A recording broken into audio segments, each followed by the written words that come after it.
Now, I'm going to share with you something I've never shared in a conference.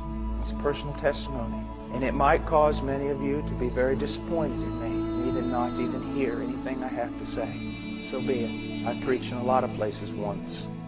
As a young man in the ministry, I was privileged of being around a lot of very, very old and very, very godly men. And they would talk to me. Now these were men of God.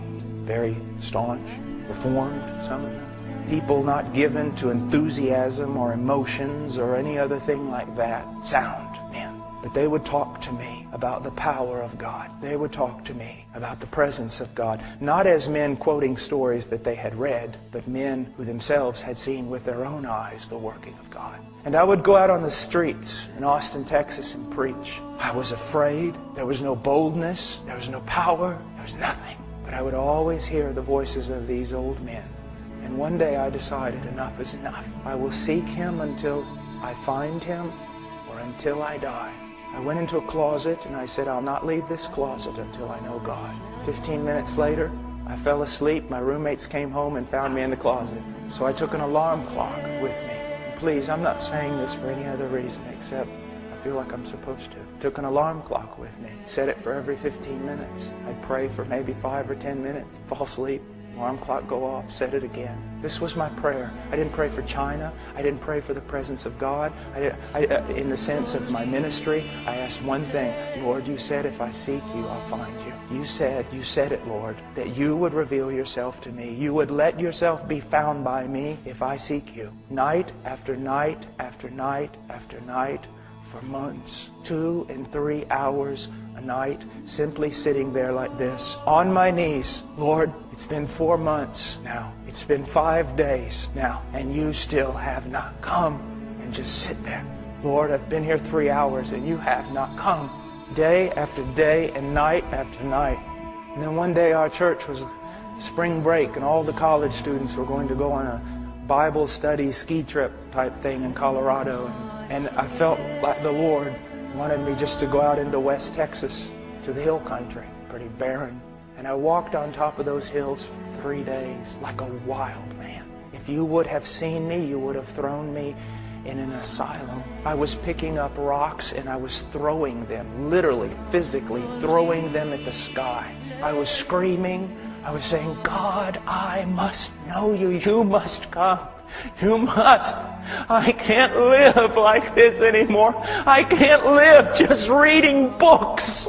I can't live just reading about revivals and about people who knew somebody who knew somebody who knew somebody who knew you. And nothing happened. I went home. And another several weeks passed. And one night, He came. I just said, oh, Father, I can't. Please come. And He came. I was thrown down on the ground. I don't know how long in a fetal position, covering my head, thinking, God's come to kill me. The presence of God, in a way that in 1 second, more of my sin and my need and His glory and power was revealed. And then all of a sudden, every bit of fear was taken away. And I was filled with such joy. And my mouth shot open. Now don't be afraid.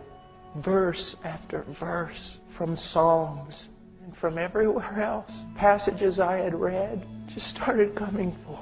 Praises unto Him, the Word of God. Such joy. And I can tell you, it has been 20 years. The presence of Christ is more real to me in this room than any one of you.